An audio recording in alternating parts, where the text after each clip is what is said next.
Welcome back, listeners. Welcome back to another episode of the Lead Well podcast. This is Brandon Holland, your host, and really special episode planned for you today. An experience that I think is going to be encouraging, helpful, and supportive to you um, from somebody who has been encouraging to me and a lot of other folks, especially professionals on LinkedIn.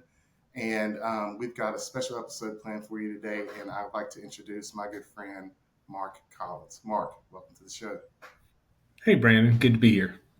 Awesome, man. Thanks for being on, first of all. And to the listeners, thank you for your time.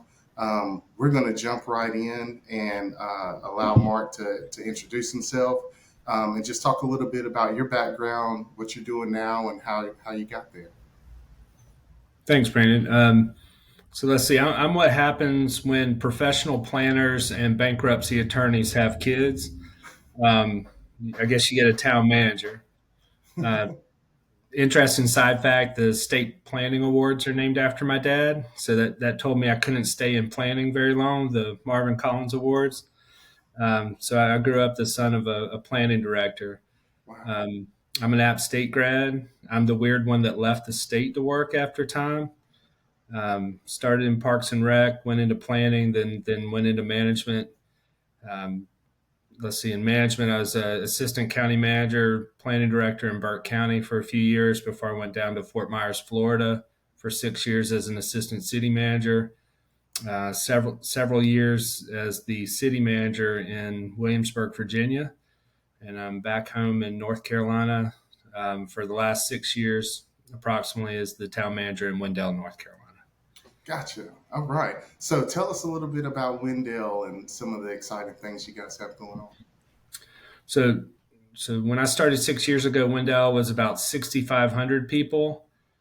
Today, we're over 16,000 people. Our entitlement is to be a community right now over 60,000 people with approximately 30 plus thousand in the next 5 6 years. So as a manager, I'm not thinking too much about yesterday. If it's not on fire today, I'm not worried about it too much.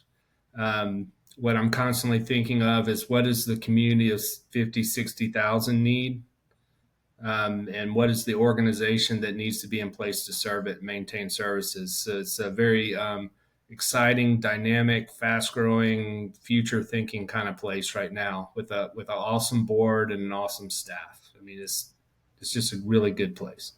Man, that's great. You guys are exploding. So, in proximity, what were you guys close to any metros, or is there any reason for that Yeah. growth? Yeah, most people are like, "Gosh, Wendell, where's that?" All right, so we're like, I can get to downtown Raleigh in 15 minutes from my house in Wendell. Gotcha. Right. So we're east of Raleigh. It's the part of Wake County it's in Wake County where it's growing from 1 million to 2 million people right now. So it's an urban growing county. At the same time, I can be to three different open space preserves within 3 to 5 miles of my house in Wendell. So it's like you're kind of out in nature and like right downtown at the same time. Man, yeah, you guys are exploding, and it sounds like everybody around you is too. It's that's a ton of responsibility, right? And so I guess my question along those lines, what would you attribute to being, I guess, one of the biggest contributors to your success up to this point? Yeah. For me, what's allowed me to be successful as a manager, first off, becoming a manager requires learning about yourself and your management style. And for me, I'm just a very naturally curious person. I ask a lot of questions. I want to know about things, so that plays in well. I'm very genuine and I'm very vulnerable. Um, I will give you information that you can use to hurt me or help me. I'm okay either way. When you are vulnerable in that way, it helps build trust, and trust relationships are what this business is about. I would attribute a lot of that to my parents. Um, my father, taught me early that all people have value. They all have a story, and to take the time to listen to it. And so I grew up in very diverse communities. And as a planning director, he would put me in the town truck back in the day, and we go to the other side of town, and we'd sit on someone's porch, and we'd talk and just be humans. Um, I had really good managers I worked with as mentors. Um, I had Billy Mitchell down in Fort Myers, and I was always worried because, like, I as a young manager, you're worried about knowing everything. And he's like, Marvin, you're never going to know everything. He's like, when I had your title up in Newport News, the elephant at the zoo passed away. How do you dispose of an elephant? And so you like you can't, you're not going to school and they're going to be like, there's like a chapter on disposing of elephants at the Right. municipal zoo. So it's like teaching you that you can't foresee all the problems. You just got to roll with it sometimes. And frankly, the thing that's allowed me to be resilient and stay in this profession now for over 25 years is other managers.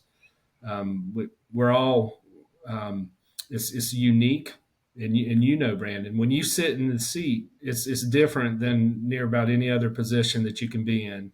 Oh yeah. Even And from being an intern and then being in the seat, it's 10 times different. oh I yeah, thought I yeah, had seen it. you can see the seat. You can be the assistant manager. You can, your spouse doesn't exactly. It's hard to explain the feeling of being where the buck stops in anything. Yeah. Yeah. Earlier you said, everybody has a story, right? And that really stands out to me. Could you share with us a story or experience that you've had? This podcast is about, mainly about leadership, but, a story or experience that's helped you grow in your leadership. Yeah. So that's a good question. And the story that comes to mind is kind of why I've stayed in public service.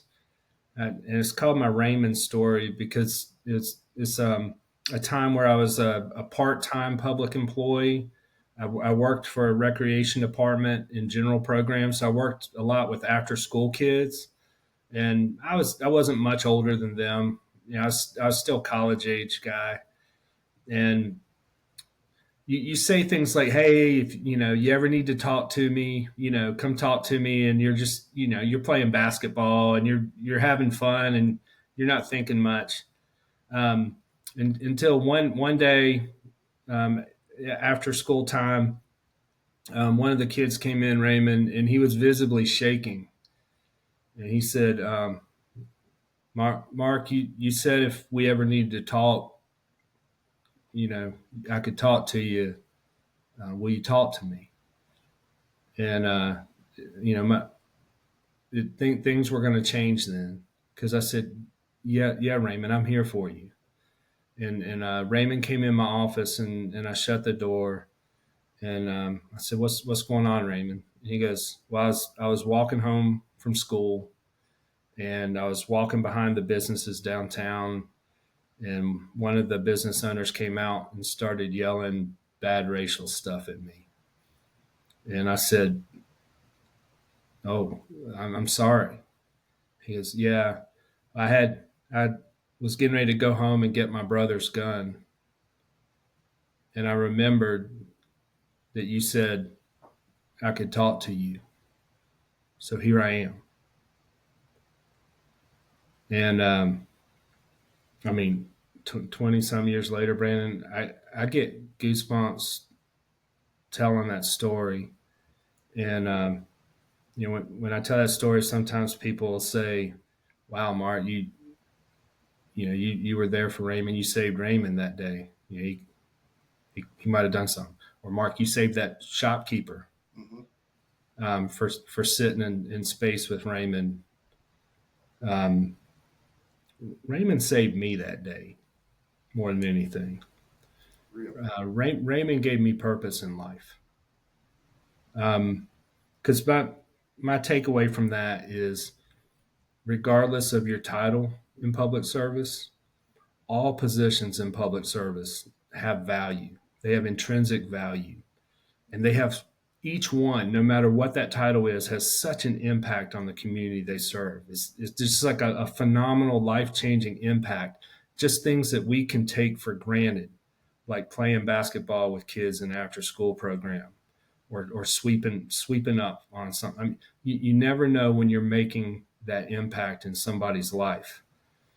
And so my whole life after Raymond has been dedicated to that service, because I knew that regardless of where I was or what title I was privileged to have, I knew I had such an opportunity to make a difference in life.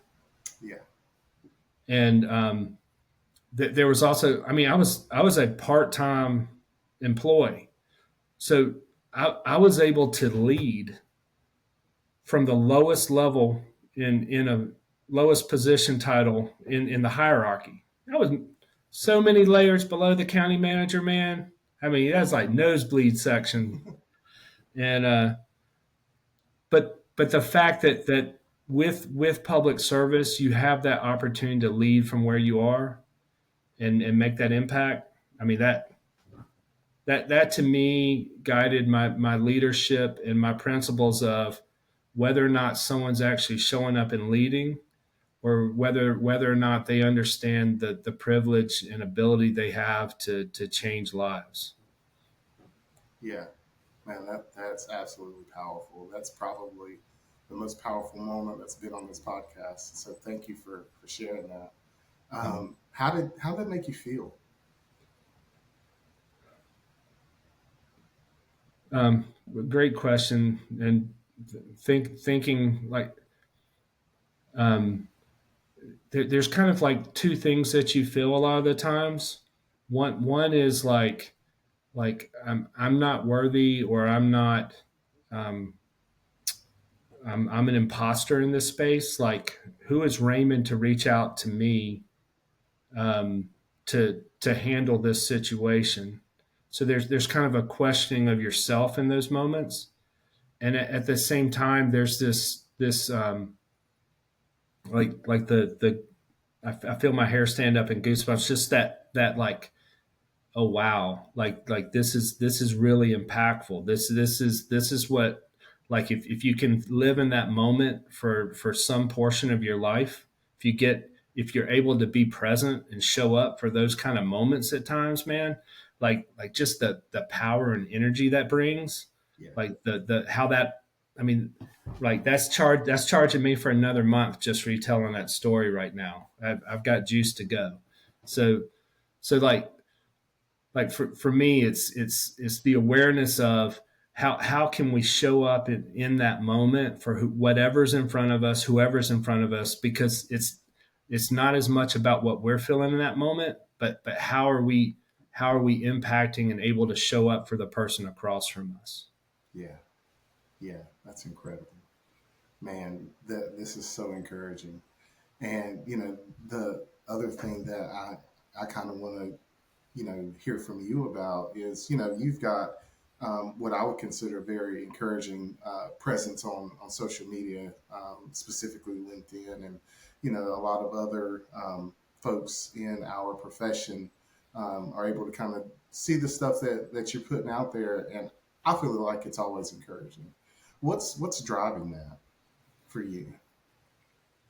Because I'm so messed up myself at times. I mean, we're always seeking and learning in life.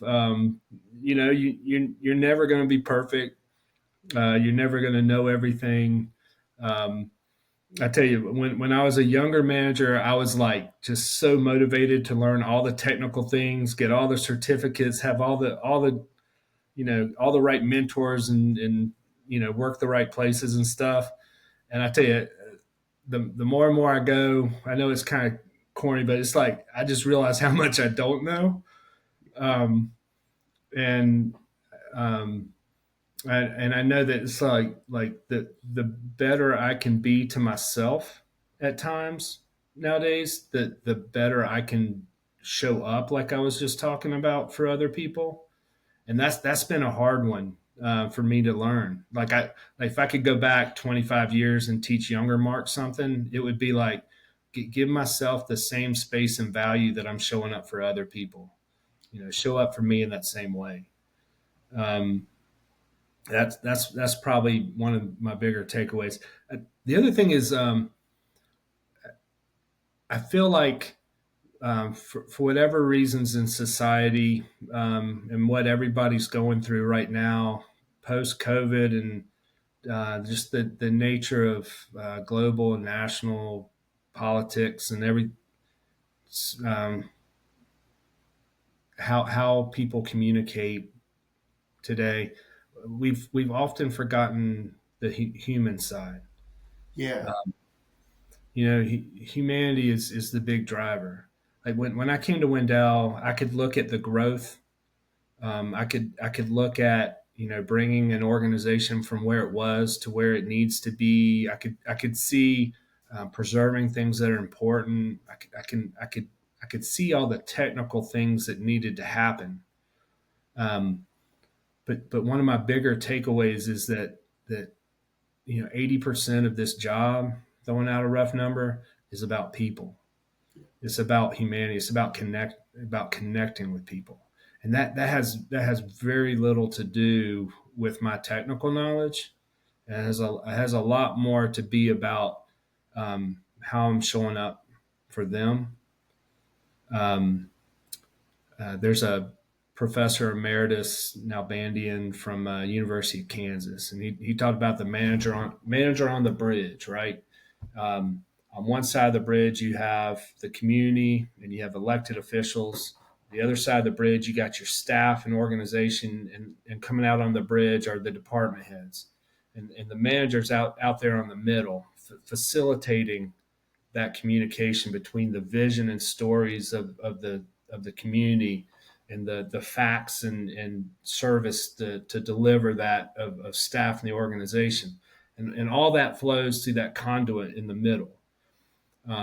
Sometimes you're lucky and that bridge is like I-40 crossing the Neuse River. It's a big giant mini lane, big foundation. Other times as managers we feel like we're out there on a little tightrope, dental floss tightrope wire going Yeah. across the Grand Canyon in like a tornado. Um, Modern management practice theory is talking about we have to be vulnerable as leaders, and we're out there on that bridge being real vulnerable between two different groups, right? And so for me, a lot of me communicating on LinkedIn or just talking to myself around the house or wherever is me trying to understand my role and my space in that. And if in me trying to learn and communicate that out helps somebody else, um, then I think that's kind of part of our ethical calling in this profession. Also, is to show up for others and be there in that space. And so, that's I'm not um, a look at me kind of person.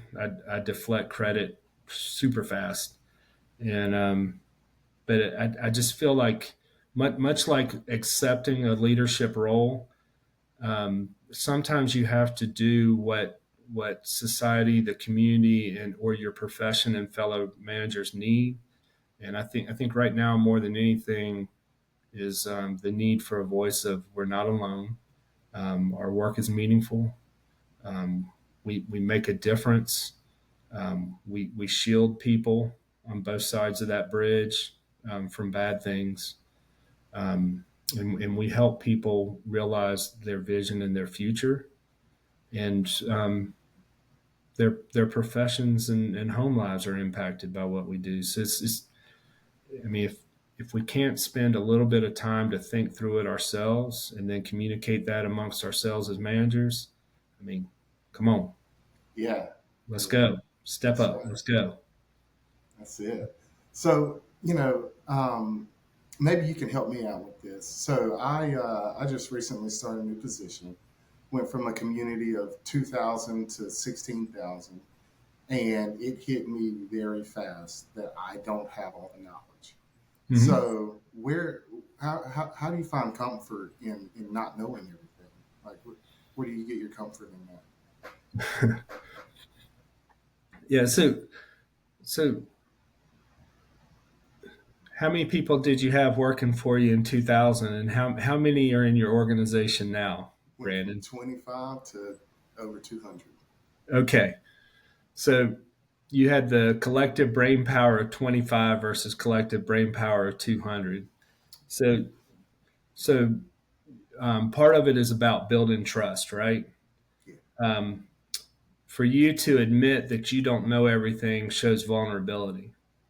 And there's a difference between a friend of mine recently who's actually been on your podcast, Sarah Madras, shared with me a reel, and in that reel is we were talking about a difference between transparency and vulnerability. So transparency is me showing you my budget and going out.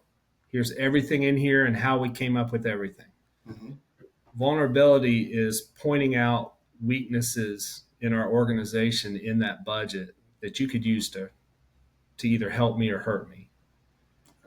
At the point that I'm going past data and sharing something about me that you can use to help or hurt me, um, that vulnerability does something.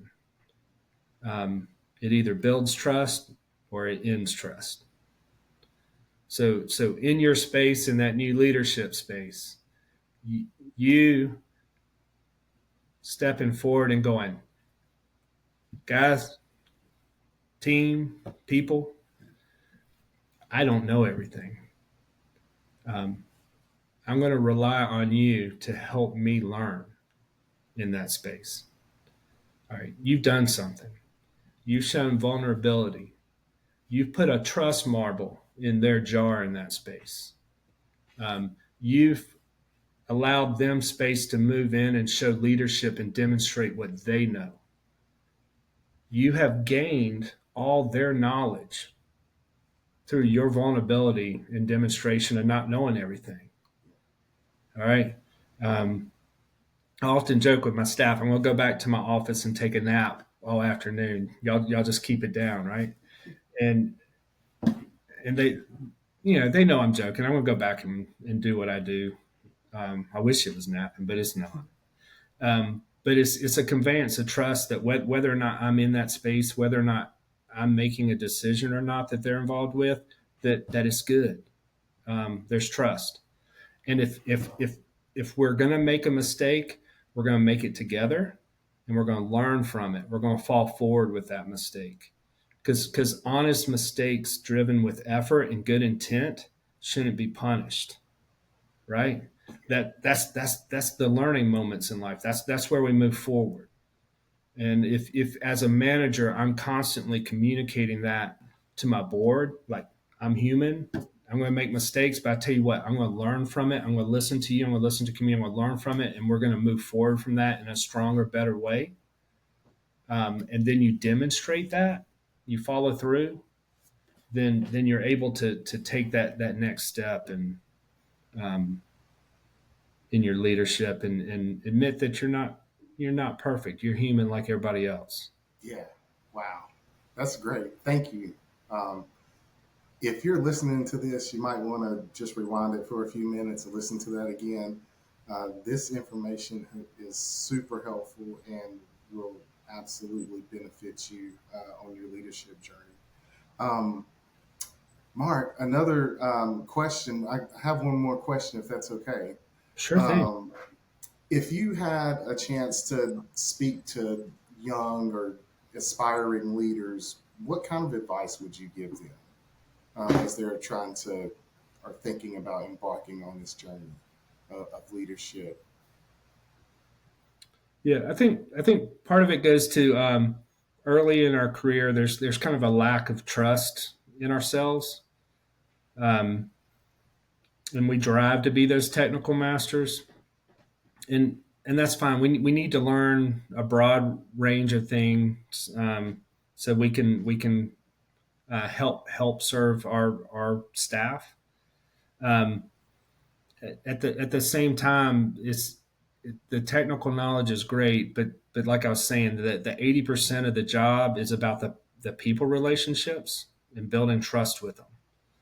Um, don't undervalue taking the time to get away from your desk with the technical grind and going and being human with people you work with. It does several things. It helps give your brain a rest for a moment. It's building that trust in moments that aren't of crisis or not a demand with people, to get them to know them on a human level. When you need them to step up for you, they're going to be there for you in that space. Um, so if we're like in Windell, we say we're a people first organization. All right. Everybody likes to say that. They say, "Oh yeah, employees first. We're going to do all this. We're going to pay this. We're going to." But are you actually showing up to genuinely get to know someone and be vulnerable with them? All right. How are you doing that? That's a whole nother podcast. We can go into that sometime, Brandon. But Yeah. how do you show up with intention for the people around you? Because that's the soft skill set. That's not all that technical stuff they're going to teach you, but that's actually going to drive productivity and morale at a level you won't believe. That's how you get from the 20 to 30% turnover rate down to like a 12 where we are. All right. So I did not realize that early in my career. And I realize now that as a manager, I am far more productive spending time on organizational culture and making other people successful than I am worrying about how much time I'm burning out. Gotcha. Um, the other thing is get to know you, and take care of yourself. There's the old adage: you got to put the oxygen mask on the plane on you first before you start helping others. As managers, we forget that. We're out on that bridge and we're putting oxygen mask on the board in the community, and we're putting oxygen mask over here on our staff and department heads, and everybody's getting that oxygen, and then we just fall off the bridge. Um, how are we helping people if we're not there for them? So you got to show up for yourself first, and take time to learn who you are. How are you going to get a manager's job if you can't communicate to a board who you are and what your principles, what your management style is? And if you don't come off genuine, if you're going to have some canned AI response to stuff, you might get lucky once or twice, but you're not going to be successful. Like the genuine has to come through. Your heart has to shine through. So I'd tell any new person, like taking time to get to know yourself, and sitting with others to listen about them and their opinion of you.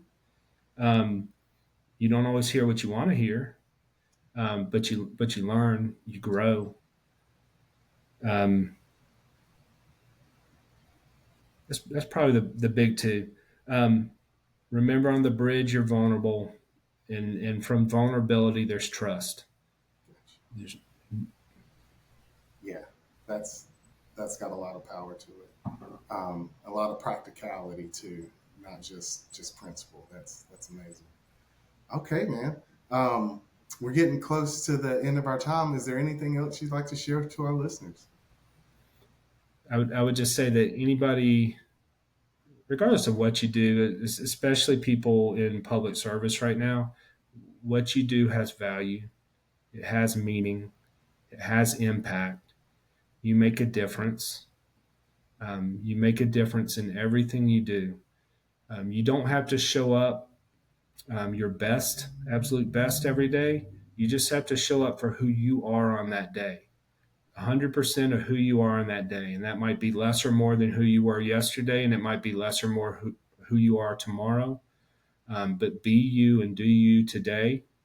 And if you can bring that each day, and be okay with you in that moment, then you're going to make an impact, and you're going to take care of yourself over time. Yeah. So I'd say That's the takeaway. Take care of yourself and show up for who you are each day, because you make a difference, regardless of what other people may say out there. That's them and their issues trying to pull you down to their level. Um, we know what we do makes a difference. Go do it. Man, yeah. Man, listeners, I hope you're taking notes. I hope you're getting something out of this. Marc has had a successful career, and this stuff works for specific reasons. Um, Marc, thank you so much for being on the show and for being vulnerable and for all the information and the practicality too. This is stuff we could actually use. I really appreciate your time and you sharing your experiences. Thank you, Brandon. Your podcast makes the same difference. You allow that vehicle for people to share their experiences and make that impact. So thank you. Absolutely. I'm happy to do it. And that's why we're here. I didn't get to where I am by myself. And, I feel like we should be giving it back. And so thanks for helping us do that. To the Absolutely. listeners, thank you for your time. Thanks for being with us. Um, and make sure you like, share, and subscribe if you got something of value from this show, which I know you did. Make sure you share it with at least one person to help us continue to grow. All right. We'll have another episode for you again in 2 weeks. And thank you so much for your time.